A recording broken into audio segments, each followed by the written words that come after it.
আর মাত্র 14 দিন, তারপরে নির্ধারণ হয়ে যাবে পশ্চিমবঙ্গের ভাগ্য। কিন্তু নির্বাচনের দিন যত এগিয়ে আসছে ততই গাঢ় হচ্ছে একটি প্রশ্ন, কে জিতবে, বাংলা, দিদি নাকি মোদি? ফের কি বাংলার গদিতে বসবে টানা 15 বছর রাজত্ব করে আসা তৃণমূল, নাকি হবে পরিবর্তন?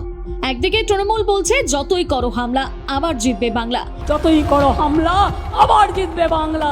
আর অন্যদিকে বিজেপি বলছে পাল্টানো দরকার, চাই বিজেপি সরকার। পাল্টানো দরকার, চাই বিজেপি সরকার। একদিকে বলছে 26-এর ভোটে খেল দেখাবে এসআইআর, আবার অন্যদিকে বলছে দিদির ভাতার কাছে সবই হবে ছাড়খাড়। তবে ভোট এবার তৃণমূল, সিপিএম, বিজেপি আর কংগ্রেসের মধ্যে হলেও অনেকের মতে ভোট হচ্ছে কিন্তু তৃণমূল বনাম নির্বাচন কমিশনের মধ্যে। কারণ এবার ভোটের সব থেকে বড় গুরুত্বপূর্ণ ভূমিকা নিতে চলেছে নির্বাচন কমিশন। তবে নির্বাচন কমিশন যাই করুক না কেন, বাংলার ভোট কিন্তু নির্ভর করে বেশ কিছু ফ্যাক্টরের ওপর, আর সেই ফ্যাক্টরি নিশ্চিত করবে এবার কে জিতবে ভোটে, কার দখলে যাবে বাংলা। 294 এর মধ্যে কে পাবে ম্যাজিক ফিগার অর্থাৎ 148টি আসন। এই ফ্যাক্টরগুলোই বদলে দেবে সম্পূর্ণ ভোটের সমীকরণ।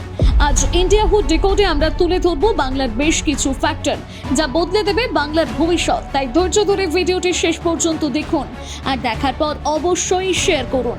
আর এখনো যদি চ্যানেলটিকে সাবস্ক্রাইব না করে থাকেন তাহলে ঝটপট ক্লিক করে ফেলুন সাবস্ক্রাইব বাটনে আর টিপে দিন বেল আইকনটি। মহিলা ফ্যাক্টর, সময়টা 2021-এর 2রা মে। বিধানসভা নির্বাচনে সবাইকে চমকে দিয়ে তৃতীয়বারের মতন জয়ী হয় তৃণমূল। তবে এর থেকেও বড় চমক ছিল ভোট বাক্সে মহিলাদের ভোট, কারণ সেবার মহিলাদের একতরফা ভোট গিয়েছিল মমতার পক্ষে। আর এর নেপথ্যে ছিল লক্ষ্মীর ভান্ডার, কন্যাশ্রী, রূপশ্রীর মতন একাধিক জনদরদি প্রকল্প। তবে তৃণমূলের আমলে নারীদের উপর অত্যাচার, ধর্ষণ যতই বাড়ুক, যতই মুখ্যমন্ত্রী বলুক রাতের বেলা বাইরে বেরোনোর কি দরকার, বিভিন্ন রাজ্যের ছেলেমেয়েরা যেখানে পড়তে আসে এবং তাদেরও আমি অনুরোধ করবো রাত্রিবেলা না বেরোতে। তাও রাজ্যের মেয়েরা খুশি এই ভাতার টাকায়, আর সেই ফল দেখা যায় 2024-এর লোকসভা ভোটে। তবে এবার মহিলাদের ভোট নিজেদের দিকে টানতে বিজেপিও দিয়েছে একাধিক প্রতিশ্রুতি। রয়েছে সরাসরি 3000 টাকা আর্থিক সাহায্য, লাখপতি দিদির মাধ্যমে নারীদের স্বনির্ভর করা, গর্ভবতী নারীদের 21,000 টাকা সাহায্য। बंगाल में बीजेपी की सरकार बनते ही यहाँ महिलाओं को 5 लाख रुपए तक की मुफ्त इलाज की सुविधा देगी। তবে মহিলারা কি আদৌ ভরসা করবে বিজেপির প্রতিশ্রুতিতে, তা দেখা যাবে এবারের ভোট বাক্সে। যুবক ফ্যাক্টর, আমাদের রাজ্যে শুধুমাত্র তৃণমূল জামানায় বিদেশি বিনিয়োগ কমেছে 30%। মমতা সরকারের আমলে পশ্চিমবঙ্গ ছেড়েছে 6,688টি কোম্পানি। এর মধ্যে স্টক এক্সচেঞ্জে তালিকাভুক্ত রয়েছে 110টি কোম্পানি, যে কারণে বাংলার 47.6% MA পাস ছেলে মেয়ে বেকার, 3.3% ডিপ্লোমা করা ছেলে মেয়েরা চাকরি পাচ্ছে না। শুধু তাই নয়, 40 থেকে 50 লক্ষ ছেলে মেয়েরা অন্য রাজ্যে চলে যাচ্ছে চাকরির সন্ধানে। শুধুমাত্র রাজ্যের বিভিন্ন স্কুলে প্রায় 3.5 লক্ষ শিক্ষক পদ আজ শূন্য।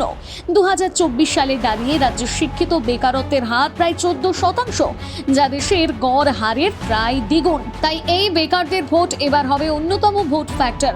আর এই ভোট কবজা করার জন্য একদিকে যেমন মাসিক 1500 টাকা দিয়ে যুবসাথী প্রকল্প চালু করেছে মুখ্যমন্ত্রী মমতা, যুবসাথীদের আমি বলতে চাই জীবিকার সন্ধান আমরা করে দেবো। তেমনি অন্যদিকে মাসিক 3000 টাকা আর 1 কোটি কর্মসংস্থানের প্রতিশ্রুতি দিয়েছে বিজেপি। 15,000 की एक मुफ्त वित्तीय सहायता युवाओं को दी जाएगी। এবার এটাই দেখার, বাংলার বেকার যুবকরা কাকে ভরসা করে, 1500 টাকা নাকি 1 কোটি কর্মসংস্থান। দুর্নীতি ফ্যাক্টর, গত 15 বছরে বাংলার সব থেকে বেশি নজরে এসেছে দুর্নীতির জন্য। কয়লা চুরি, বালি চুরি, রেশন চুরি, গরু চুরি, চাকরি চুরি, এরকম বহু দুর্নীতি বারবার এসেছে সংবাদের শিরোনামে। তবে এসব দুর্নীতি খুব একটা প্রভাব ফেলে না বাংলার ভোটে, আর তা দেখা গিয়েছে 2021-এর বিধানসভা এবং 2024-এর লোকসভা ভোটে। তৃণমূলের এই দুর্নীতির বহর নিয়ে আমাদের একটা স্পেশাল ডিকোড ভিডিও রয়েছে, আই বাটনে ক্লিক করে আপনি সেটি দেখতে পারেন। তবে এতদিন এইসব দুর্নীতি বাংলার ভোটে প্রভাব ফেলতে না পারলেও এবার হয়তো সেই প্রভাব দেখা যেতে পারে, কারণ এবার এসএসসি মামলায় বাদ পড়েছে প্রায় 26,000 শিক্ষকের চাকরি, অর্থাৎ প্রায় 26,000 পরিবার। ঝুলে রয়েছে প্রাথমিক শিক্ষকদের ভাগ্য। কমিশন ফ্যাক্টর 2016 সালের বিধানসভা নির্বাচনে ভোট দিয়েছিলেন 83% ভোটার, কিন্তু 2021 সালে সেই সংখ্যাটা কমে হয় 82%।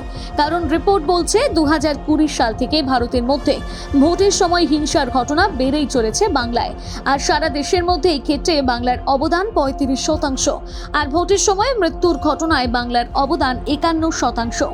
তাই এবারে শান্তিপূর্ণ স্বচ্ছ ভোট করাতে মাঠে নেমে পড়েছে নির্বাচন কমিশন। মোতায়েন করা হয়েছে সবচেয়ে বেশি পরিমাণ কেন্দ্রীয় বাহিনী, পরিমাণটা 2400 কোম্পানি, যা আগের বারের তুলনায় দ্বিগুণ। সরানো হয়েছে উচ্চপদস্থ অফিসারদের, আনা হয়েছে জম্মু কাশ্মীর থেকে বুলেট প্রুফ গাড়ি, কমানো হয়েছে ভোটের দফা, কমানো হয়েছে ভোট গণনা কেন্দ্র, ব্যবহার করা হচ্ছে AI 360 ডিগ্রি এবং ড্রোন ক্যামেরা। শুধু তাই নয়, কলকাতার মতন বড় এলাকায় ভোটের হার বাড়ানোর জন্য এবার কলকাতা উত্তর এবং দক্ষিণের 11টি কেন্দ্রের 6টি বহুতল আবাসিক কমপ্লেক্সে ভোট কেন্দ্র স্থাপন করার সিদ্ধান্ত নেওয়া হয়েছে। এছাড়া সিদ্ধান্ত নেওয়া হয়েছে কলকাতা, হাওড়া, হুগলি, উত্তর 24 পরগনা এবং দক্ষিণ 24 পরগনা জুড়ে 57টি আবাসিক বহুতল ভবনে ভোট কেন্দ্র স্থাপন করার। পাশাপাশি সারা রাজ্যেও যাতে ভোট দানের পরিমাণ আরও বাড়ে, সেই কারণে বাড়ানো হয়েছে 4660টি সহায়ক ভোট কেন্দ্র। অর্থাৎ এবার ভোটে ভোটদান বাড়াতে একটা বড় সড় রোল পালন করতে চলেছে নির্বাচন কমিশন, যা বদলে দেবে বাংলার ভোটের সমীকরণ। এছাড়াও শান্তিপূর্ণ স্বচ্ছ ভোট করাতে আরও একাধিক পদক্ষেপ নিয়েছে কমিশন। যদি আপনারা নির্বাচন কমিশনের মাস্টার স্ট্রোকগুলো সম্পর্কে জানতে চান, তাহলে আই বাটনে ক্লিক করে দেখতে পারেন নির্বাচন কমিশনের স্পেশাল ডিকোড। ফেস ফ্যাক্টর, একটা কথা মানতেই হবে, ভারতের প্রধানমন্ত্রী হিসেবে যেমন মোদির বিকল্প নেই, তেমনি বাংলার মুখ্যমন্ত্রী হিসেবে মমতা বন্দ্যোপাধ্যায়ের কোনো বিকল্প নেই। আর এর কারণ হলো, প্রথম থেকেই কখনো তিনি বাংলার লড়াকু মুখ, আবার কখনো তিনি মানুষের জন্য জনদরদি মুখ্যমন্ত্রী। এবার যদি হয় হামলা, তৃণমূল জিতবে বাংলা। নিজের দলের লোকেরা দুর্নীতি করলেও তার গায়ে লাগে না কোনো দাগ, আর সেই কারণে বিভিন্ন সভায় তাকে বলতে শোনা যায়, ভুলে যান কে আপনার প্রার্থী, আমি সব জায়গার প্রার্থী। উল্টো দিকে আপনি যে কোনো বিজেপির সমর্থককে জিজ্ঞেস করে দেখুন কাকে দেখতে চান বাংলার মুখ্যমন্ত্রী হিসেবে, সবাই দেবেন ভিন্ন উত্তর। যদিও ফেসের দিক থেকে বর্তমানে বিজেপির তরফ থেকে ভালো রকম টেক্কা দিচ্ছেন শুভেন্দু অধিকারী, তবুও বিজেপির তরফ থেকে প্রধান মুখ হিসেবে দেখানো হচ্ছে প্রধানমন্ত্রী মোদীকে। তবে প্রধানমন্ত্রীর মুখ বাংলার ভোটে কি আদৌ কাজে লাগবে, তার সময় বলবে। মুসলিম ফ্যাক্টর, যে গরু দুধ দেয় তার লাথিও খেতে রাজি, কথা আপনারা বহুবার শুনেছেন। আর এর নেপথ্যে রয়েছে পশ্চিমবঙ্গের নির্বাচনের অন্যতম ফ্যাক্টর মুসলিম ভোট। আর এই ভোট পাওয়ার জন্য কখনো ইমাম ভাতা বাড়িয়েছেন মুখ্যমন্ত্রী, আবার কখনো মাদ্রাসার জন্য অনুমোদন করেছেন 5000 কোটি টাকার বাজেট। কারণ বাংলার ভোটার সংখ্যার মধ্যে 34% মুসলিম আর 63% হিন্দু। আর এই মুসলিম ভোটের প্রায় 75% ভোট পায় তৃণমূল, আর বাকি পড়ে থাকা 25% ভোট পায় কংগ্রেস, CPM এবং ISF। আর মুসলিম ভোটের অতি নগণ্য পরিমাণ আসে বিজেপির ঝুলিতে। আর তাই এবার তৃণমূলের প্রার্থীর তালিকাতেও রয়েছে মোট 47 জন সংখ্যালঘু প্রার্থী, আর বামফ্রন্টে রয়েছে 50 থেকে 55 জন, আর কংগ্রেসের প্রার্থীর তালিকায় এই সংখ্যাটা 78 জন। কিন্তু বিজেপির এই সংখ্যাটা কত জানেন? 0। হ্যাঁ, ঠিকই শুনেছেন, বিজেপির প্রার্থীর তালিকায় এবার নেই একটাও সংখ্যালঘু প্রার্থী। আর এই প্রভাব কিন্তু এবার সরাসরি পড়বে ভোটে। আর বাংলায় সংখ্যালঘু বিধানসভা আসনের সংখ্যা কিন্তু প্রায় 80 থেকে 90টি। আর এবার এই মুসলিম ফ্যাক্টরকে গুড়িয়ে দিতে হাজির এসআইআর ফ্যাক্টর। 2026-এর ভোটে সব থেকে বড় ফ্যাক্টর হতে চলেছে এসআইআর। কারণ এসআইআর এমন একটি পদ্ধতি যা গোটা ভোটের সমীকরণ বদলে দেওয়ার ক্ষমতা রাখে একাই। এসআইআর এর ফলে বাংলায় এখনো পর্যন্ত বাদ পড়েছে প্রায় 91 লক্ষ ভোটারের নাম। এর মধ্যে হিন্দু ভোটার 63.4%, মুসলিম ভোটার 34.3%। যদিও 91 লক্ষের মধ্যে 63 লক্ষ নাম হয় অতিরিক্ত, না হলে মৃত, না হলে স্থানান্তরিত। আর বলা হচ্ছে এর অধিকাংশ ভুয়ো ভোটই যেত তৃণমূলের কাছে, আর বাকি 28 লক্ষের কাছে নেই বৈধ নথি। এর মধ্যে 63.4% অনুপাতে ধরলে প্রায় 17,75,000 হিন্দুদের নাম বাদ গিয়েছে, এবং 34.3% অনুপাতে ধরলে প্রায় 9,60,000 মুসলিমদের নাম বাদ গিয়েছে। এই বাদ পড়া হিন্দুদের মধ্যে অধিকাংশ বাংলাদেশ থেকে আসা হিন্দু শরণার্থী, মতুয়া, নমশূদ্র সম্প্রদায়ের ভোটার, যাদের অধিকাংশ এবার হতে পারত বিজেপির ভোট। আবার বাদ পড়া মুসলিমদের অধিকাংশই যেত তৃণমূলের ভোট বাক্সে। অর্থাৎ বলা যায় এসআইআর এর ফলে একদিকে যেমন তৃণমূলের ক্ষতি হবে তেমন ক্ষতি হবে বিজেপির। যে সকল এলাকায় মুসলিমের পরিমাণ কিছুটা বেশি, তবুও মাত্র 15,000 ভোটের জন্য 2021-এ হেরেছিল বিজেপি, সেই সকল এলাকাগুলো এবার চলে আসতে পারে বিজেপির দখলে।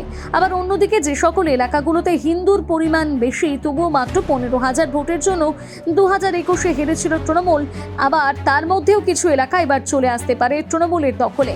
তবে এসআইআর এর রিপোর্ট বলছে এবার সবথেকে বেশি ভোটার বাদ পড়েছে উত্তর ও দক্ষিণ 24 পরগনা, মুর্শিদাবাদ, মালদা, হাওড়া, হুগলি, নদিয়া, যেখানে সবথেকে বেশি আসন ছিল তৃণমূলের দখলে। তাই এই সব ভুয়ো ভোটার বাদ পড়ার ফলে এক ধাক্কায় 30 থেকে 40টির বেশি আসন হারাতে পারে তৃণমূল। তবে অঙ্ক যাই বলুক, ভোট মেশিনের সামনে মানুষের আবেগ কি করবে সেটার উপরে নির্ভর করবে ভোটের ফল। আর সেই ভোটের ফল জানার জন্য অপেক্ষা করতে হবে 4 মে পর্যন্ত। সঙ্গে থাকুন ইন্ডিয়া হুডের। তবে আপনার কি মনে হয় এই সমস্ত বিষয়ের ফায়দা লুটবে কোন দল? কোন দল করবে বাজিমাত? আপনার মতামত জানাতে ভুলবেন না কমেন্ট বক্সে।